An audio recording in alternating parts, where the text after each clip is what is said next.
Hey, welcome to another edition of Song Stories. We're going to look today at the hymn, This Is My Father's World by Maltbie Babcock. Now, this hymn uses a structure in which we begin singing about creation in a wide view, huge, the music of the spheres, right? The planets, the whole cosmos.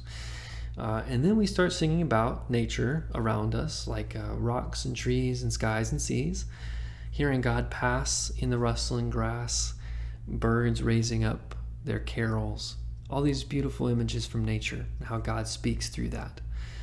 And then in the final verse, it sings more specifically about God's plan of redemption and the work of Jesus. And that sort of structure is very common in hymns. You may have picked up on it as you've sung, "Great is Thy faithfulness," "How great Thou art," "Thou lovely source of true delight," "All creatures of our God and King." You know, if you go back and look, they begin with this general view, this huge view of creation, nature, and how God reveals himself in that way. And they work their way through the verses into more specifics about the atonement, redemption, about the gospel. Now, this sort of structure is actually rooted in Christian thinking that's been around for centuries. The idea is that God reveals himself in what's called two books of Revelation. First is the book of creation. Now, not a real book like these behind me, but the book of creation is in nature, our world around us. And as we observe our world, we can learn a lot about who God is, what he's like. We learn about our Creator from his creation.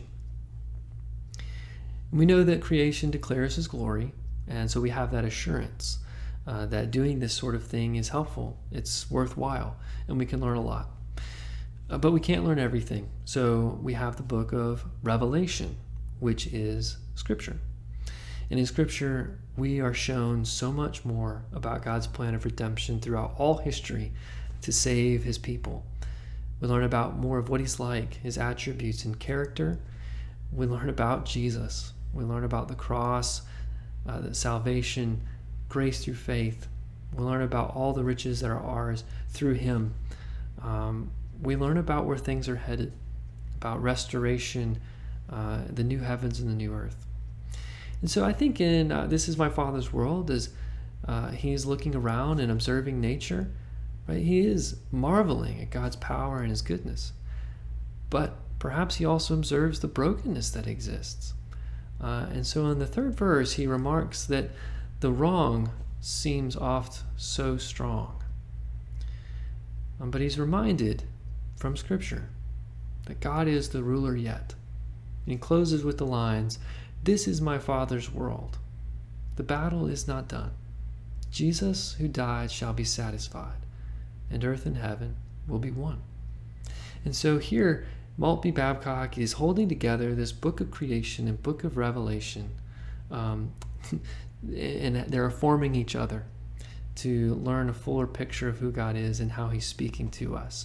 And I think it's a really great thing to realize that this sort of hymn structure is not some invention later on or just a musical device or anything like that, but it is rooted in Christian theology and rooted in Scripture. So I wanted to say one more quick thing about the line, "the music of the spheres." It really sparks my imagination. I think about the spheres, the planets, and about sort of in the medieval cosmology, they really just had a view of 7 planets in their cosmos. We know about more today, but then really it was just those 7 in that classical model of thinking. And there are 7 unique tones in a musical scale.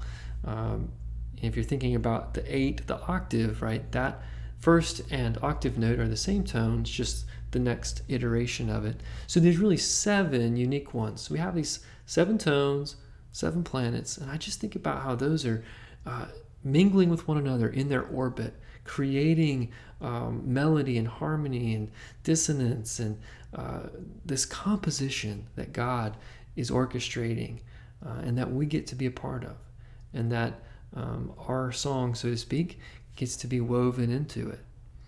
And there are examples you can find of scientists who have tried to measure sound in our universe. If we could hear the planets, and we can sort of, and it's not really beautiful. Right? They're groaning sounds, they're screaming sounds in some cases. But I think that as we observe that about our universe, about that book of creation, we're informed by the book of Revelation, of Scripture, because we know that all creation is groaning. It's groaning, it's crying out in labor pains for that day when all things are redeemed and restored. And so one day, those melodies of orbiting planets will move from dissonance into consonance, into harmony. That melodies will reach their resolve. There will be the tension, the suspension, those things will find their relief.